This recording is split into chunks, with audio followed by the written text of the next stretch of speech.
Өдөр 15 цагаас л зарласан.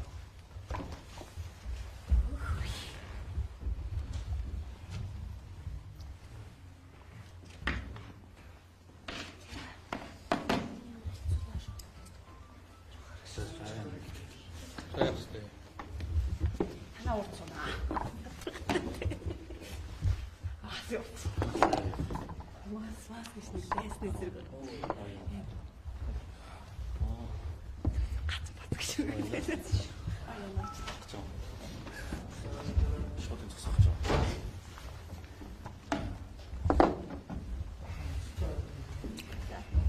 За өчигдөр шинэ Монгол Ардын намын бүлгийн хурал болж өндөрлсөн.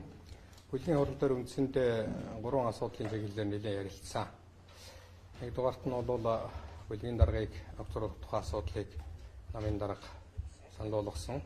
Хоёрт нь бол нийслэлийн засаг даргаыг одоо ажил үргээ үүсгэж чадахгүй байна гэдэг үндслэлээр ажилласан чөлөөлөх тухай саналыг нийслэлийн иргэдийн хурал тавих асуудал хэлэлцсэн.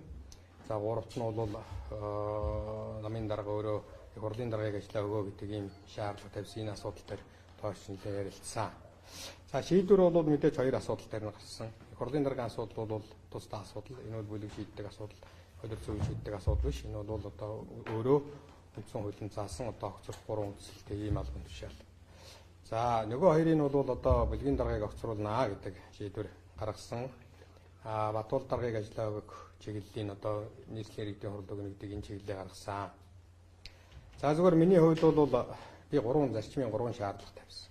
Нэгдүгээрт нь бол энэ жижиг дунд үйлдвэрлэлийн зээлтэй холбогдоод байгаа засгийн газрын гишүүдэд чөлөөлөх ийм шаардлага тавьсан. Хоёрдугаарт нь ямар шаардлага тавьсан гэхээр бол энэ жижиг дунд үйлдвэрлэлтэй холбогдсон хүмүүсүүд дотор банк бус санхүүгийн байгууллага хадгалан зээлийн хоршоогоор мөнгөө дамжуулж одоо бас ард иргэдийг одоо шулан үлдсэн гэдэг юм уу? Ийм үйл ажиллагаа явагдсан гэх яриа байгаа учраас энүүнийг нэгтгэж хэрвээ ийм байдаг бол энийг хуулийн байгууллагад шилжүүлж хариуцлага тооцох ёстой гэдэг хоёр дахь шаардлага тавьсан.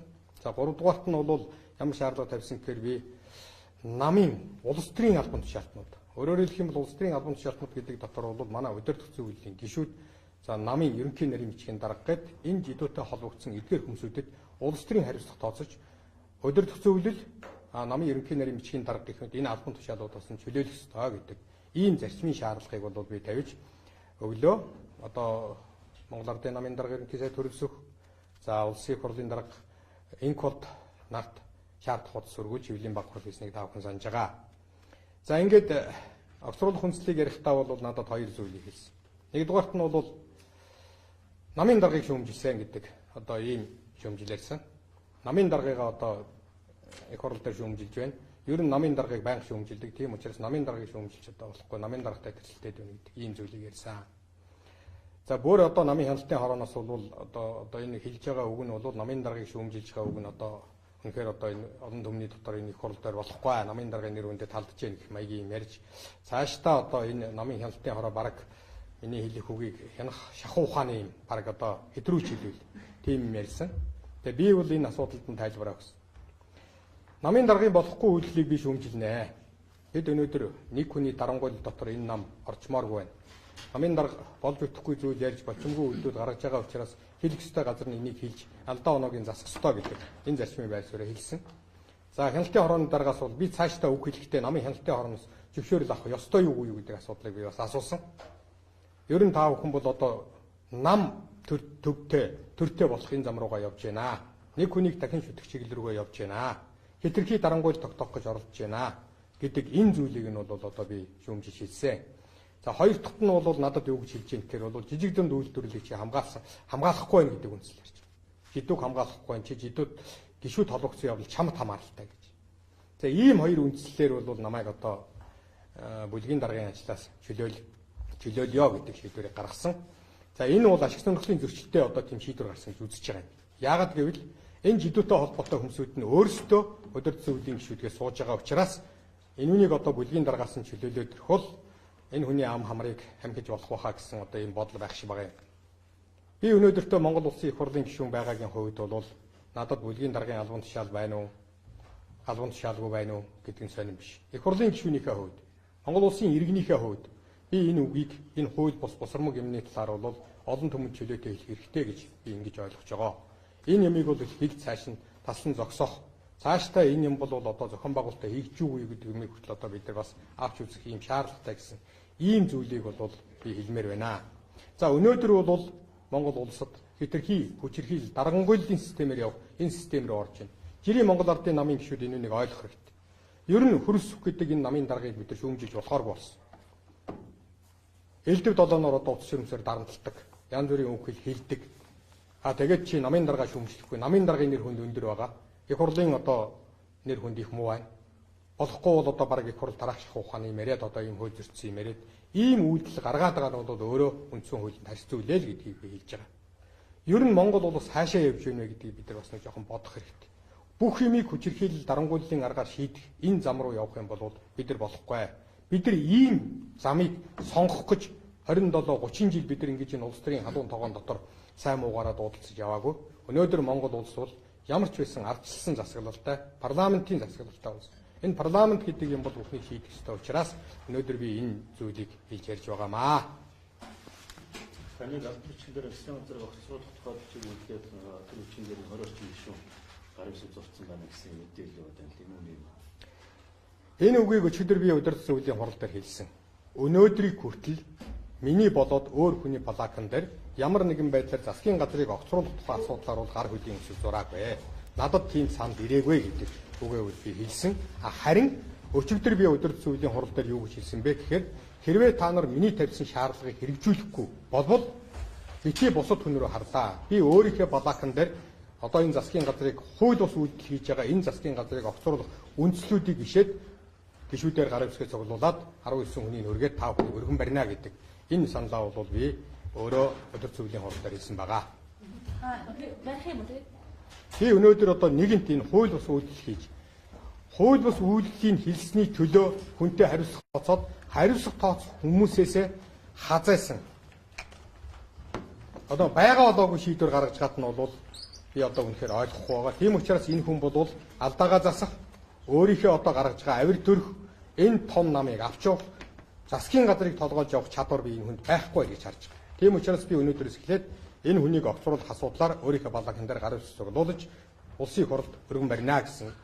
Засгийн газар огцлоо гэж бодоод үзэхэд энэ асуудал зэгцэн гэж тооцож байгаа юу? Засгийн газар дахиад огцлоо ба дахиад засгийн газар бүрдүүлэх гэж хугацаа энэ эдийн засгийн төлөвлөлт Хэрвээ ажил төрлөө хүй хэмжээд хийгээд шударгаас тогтооно гэж гарч ирсэн тэр зарчмандаа үнэнч байгаа тууштай байгаа бол засгийн газрын ажлыг дэмжих ёстой. Өнөөдрийг хүртэл энэ Монгол улсын засгийн газрын үйл ажиллагааг бүлэг миний бие хэлбэрэлтгүй дэмжиж ирсэн. Ямар ч нөхцөлд энэ засгийн газраар өнөөдөр улсын хурлаар болоод бүлгээр орсон асуудал дээр засгийн газрын асуудлыг дэмжихгүй гаргасан тийм асуудал үндсэндээ өнөөдөр байхгүй. Бүх асуудлыг дэмжиж аль болох ажил төрлийн шуурхаар чиглэл рүү явж ясан гэдгийг бас хэлхэн зүйтэй гэж бодож байна. Тэгээд энэ шудраг салдагдаж нийгэмд үүсэж байгаа энэ бухимдалд хариултыг буруу өглөө гэж бид нар харж байгаа. Хариултыг буруу өглөө. Миний хувьд бүлгийн даргын одоо энэ албан тушаалаас огцрох, эс огцрох тухай асуудал бол надад сонирм бишээ. Энийг бүлгийн гишүүд өнөөдөр одоо 15 цагаас манай хурал болно. Энэ хурал болоод бүлгийн гишүүд энэ асуудлыг шийдчихнэ баг. Тэгэхдээ энэ ажил албан тушаалтай байхгүй гэдэг нь би сонирм биш гэж хэлж байгаа. Өнөөдөр Монгол улсад Монгол орны том эрх ашиг бий. Энэ дотор намын эрх ашиг гэдэг тэр жижиг эрх ашиг яваа. Би бол намын гэхээсээ илүүтэйгээр Монгол улсын эрх ашигыг илүүд үзэж харж ярьж байна. Яагаад гэвэл шударгаас энэ Монгол орнд чинь алдагдлаа гэдгийг хүн бүхэн ярьж байгаа хинэ. Ярьснаасаа тис эсрэг шийдвэр гаргаж байгаа нь өөрөө шударгаасны эсрэг тэмцэх чадваргүй гэдгийг харуулж байна гэж үзэж байна. Энэ гарын шууд зөвлөлтлөөр бусад гишүүдтэйгээ зөвлөлдсөн нь хэд дэмжлэг авах гэж бодож байна. Би энэ гишүүдийг одоо чи 100 тэг инг гэж надад ятгах юм байх. Би өөрийнхөө үзэл бодлоор л гишүүдтэйгээ уулзаад 64 гишүүнийхээ гарын үсгийг зураад та нар зурхуул гэдгээр уулзна. Хүсэлтээ зурна, зурхгүй гэдэг нь шах шаардлага байна. Намаас хөөн гэсэн асуудал. Ер нь бол бүлгийн дараагаас огцрохгүй бол 7 хоногийн дараа ч тусгай хариуцлага тооцно гэсэн утгатай намын дараагч дээр хэлж ийн лээ. Тэр нь дараагийн хариуцлага нь мэдээж одоо бодвол намаас өөхөл байлгүй.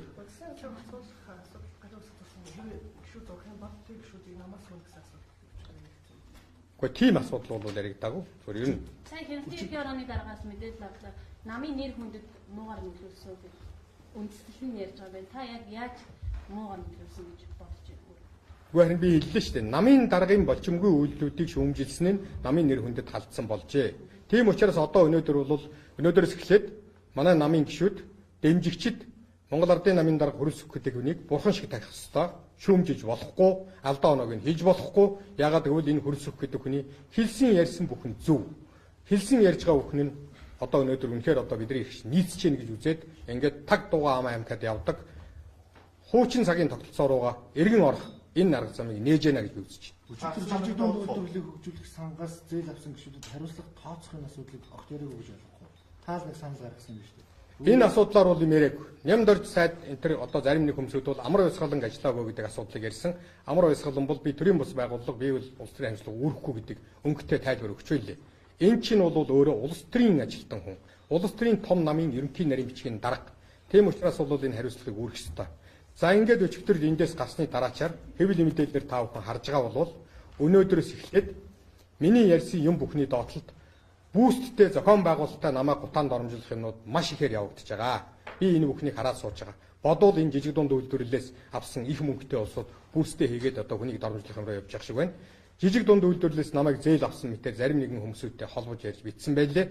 Энэ бүх юмыг очиод газар дээр нь очиод бүх юмыг хуулийн байгууллагынтай очиод би шалгуулахад бэлэн байгаа. Хэрвээ жижиг дунд үйлдвэрлэлийн сангаас ямар нэгэн хэлбэрээр би өөрөө болоод миний хамааралтай манай өр хүүхдүүд зээл авсан байвал би улсын хурлаас өөрөө сайн дураараа гараад явахад би бэлэн байгаа. Би ийм ёс сүгүй үйлдэлд оролцоогүй гэдгийг албасаар хэлхийг хүсэж байна. Асуудал дээр ардчсан намын дэмжлэгийг авах уу? Бид ардсан намд бол мэдээж хандахгүй. Ардсан нам яаж хандах нь бол тэдний намын дотоод асуудал. Засаг ингэж докторгүй болгоно ер нь тахсан юм шиг арай өөр хэлбэр байна. Доктортой байлгахын төлөө хичээж ирлээ. Доктортой байлгыг гэж бид нар тал талаасаа ярьлаа. Өнөөдөр засаг өөрөө дотроо сайд нар нь орж ирээд та нар чуулган дээр хардаг. Сайд нар нь орж ирээд өөр зарчмын зөрүүтэй юмнууд ярьдаг. Сайд нар нь зарчмын зөрүүтэй санал хураалгаа сууж идэг. Засгийн газрынхаа оруулж ирсэн санал дээр сайд нар нь санал зөрчилсөд маргалдаад байдаг. Би ийм засгийн газрыг үнэхээр одоо үзээгүй. Ер нь тэгтээ бол энэ үнийг хэлэх цаг нь болсон гэж би одоо бодож өнөөдрийн асуудлыг ярьж байна. Та өөрөө болох гэдэг нэ гэдэг юм асуудал байна. Гэхдээ намайг албан тушаалын төлөө явж яана гэвэл эндүрч яана гэж бод. Би тэр албан тушаалын төлөө шунан дурлагч биш гэдгийг алин дээрүүд хэлсэн. Надад энэ хугацаанд байхад шадар сайдаас эхлээд сайдын олон саналыг бол санд болгож ирсэн. Би хэрвээ зөвшөөрвөл намын дарга би хийжсэн. Би зөвшөөрвөл та зөвшөөрвөл бүлгийн дарга хийгээд явъя. Би сайд болох одоо надад хүслалгаа гэж. Сайд болно гэдэг би одоо ахаад хэлээ. Өнөөдөр хүн бүхэн сайд болно гэдэг ийм дон тусчихсан ийм цаг үед бид нар явж байна. А би бол энэ ажлыг хийж чадахгүй юу гэдгийг хэлж боддог. Хэрвээ үнэхээр энэ ажлыг би хийж чадахгүй гэвэл тэр албан тушаал дээр би шунанд орж очих шаардлагагүй гэж үздэг. Яагаад гэвэл хүн хийж чадах ажлаа хийх ёстой. Түүнээс биш чадахгүй байж дур хүслээрээ очиод улсын ажлыг нураад өгөө таарахгүй гэдэг ийм юмыг бас хэлхийг хүсэж байна. Тэр яг төсөөлөл намайг намын бүлэг хагалсан гэж өмнө хэлсэн. Яг өнөөдөр ардын намын хэсэг бүлэг хагалтай байна. Ер нь бүлэг дээр 2-3 удаа өчигдөр ч гэсэн бас тийм үгээ дурссан. Юу намын даргууд намайг энэ нөхөр бол бүлгийг 2 хагалсан гэдэг үгээ хэлдэг. Алдааг өөр дээрээ хүлээж сураагүй хүн, гаргасан алдаагаа өөр дээрээ хүлээж сураагүй хүн алдаагаа засаад ажиллахын тэр би итгэж чадахгүй. Яагаад гэвэл энэ намын 65 гишүүнийг хэн яаж хагалсан гэдгийг Монголын ард түмэн мэдж байгаа. Би дундуур нь хуваагаад нэг нь засгаа унгаа, нэг нь нааталтаа бай гэж хэлээгүй. А тэр өмнө Эрдэнэтийн засгийн газрыг унгаахад би унгаахгүй байх талаас чадах бүх арга хэмжээг авсан. Бүх хүнтэй нь уулзсан. Артаацаа хийгээд яваач бүх юмыг хэлсэн. Үгүй байна гэд унгаас. Ямар үндслээр унгаасныг өнөөдөр та нар мэдж байгаа. Жишээлх юм бол хамгийн гол үндс нь концесс. Өнөөдөр тэр концессоо буцаагаад төсөв дээр тавиад өгнө гэдээ ороод ирж байгаа. Тавиад өчигдөр энийг би өдөрцөн үлдээрэхэд ерөнхий сайд тийм үү? Тэр тавигдсан юм уу гэж. Би өөрт нь хэлсэн. Ийм учраас та ингээд ажиллаа мэддэггүй байхгүй. Эний чинь тавиад оруулаад ирсэн төрөв чинь өгнө гэж байгаа. Яагаад тэгээд нэгэнт хийчихсэн гэрээ хэлцэлтэй юмнуудыг та нар засгийн газрыг унгаах үндсэл болгосон юм бэ? Энд чинь ажиллаа мэдэх байгаагийн үндсээ гэдгийг би яг тэр үед ерөнхий сайдад өөрөө хэлсэн. 2012 онд ардчсан намын засгийн газар хийх огцроод 16 онд бол одоо үр дүнгийн ардтмын тавиад гэсэн. Та бүхэн 2020 оны сонгуулийг яаж харж байна?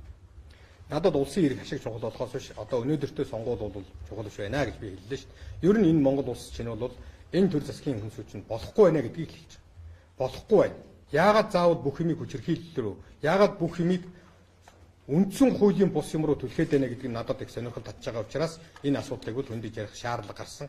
Тэгээд хууль зөрчилгөө асуудлуудад би заавал энэ засгийн газар өөрөө намын даргын хувьд шийдвэрээ гаргаж миний саяны хэлсэн 3 субъектэд тооцох ёстой хариуцлага тооцох ёстой байсан. Харамсалтай нь өнөөдөр хүртэл энэ талаар засгийн тэргүүн намын дарга өөрөө нэг ч үг хэлэхгүй байгаа нь бол өөрөө их анхаарал татж байгаа асуудлаа гэж үзэж байгаа учраас би ийм асуудлыг хөндөж байгаамаа. За баярлалаа. 60 тэрбумын асуудал улаасаа шүүхээр явж байгаа. Шүүхээр шийдээд ямар шийдвэр гарна уу? Тэр шийдвэрийг л үндэтгэж үзнэ. Өнөөдөр Монгол улсад нэг юм байна. Бид хүссэн ч хүсээгүй ч хараа тус шүүх засаглалтай гэдгээр явж байгаа. А шүүх ямар шийдвэр гаргана тэр үнийг Монголын ямар ч төр дагах үүрэгтэй. А хэрвээ үнэхээр алдаа оноотой шийдвэр гаргалаа болохгүй бүтэхгүй байх гэвэл хүнтэйгээ ярих хэвээр асуудал гэвэл ерөнхийлөгчд эрх мэдэл нь байгаа. Тэр шүүгчдтэй харилцах тооцоод явах буцаад явах тэр эрх мэдлүүд нь бол байгаа. А хэрвээ үнэхээр хууль нь болохгүй байх гэвэл хуулиа засаж залруулад явах эрх хэмжээ бидэнд байгаа. Түүнээс биш өнөөдөр шүүх буруу шийдлээ энийг бид нар хэрэгжүүлэхгүй гэд явах юм бол өнөөдөр ямар ч хүн шүүхээс шийдвэр аваад энэ буруу шийдлээ би хэрэгжүүлэхгүй гэд яваад байвал энэ Монголд бас ахаад тодорхойгүй байдал буцаад ойлгомжгүй байдал үүснэ гэж ингэж үзэж байгаа учраас шүүхийн шийдвэрийг л хүндэх хэрэгтэй. Тэгвэл шударга зарчимтай ийм шүүхтэй болохын төлөө бол монголчууд бид нар тууштай тэмцэж явах хэрэгтэй. Одоо энэ дотор 60 тэрбумын холбогд сумууснаас хариуцлага тооцох асуудал нэг хэсэг яригадаад амьдсан шүү дээ. Энэ дээр намтай яаж? Өчигдөр ярьсан тэр асуудлаар хууль хяналтын байгууллага шийдээд энэ тогтоогдоод гараад ирвэл хариуцлага өрөөд явах бэлэн байгаа.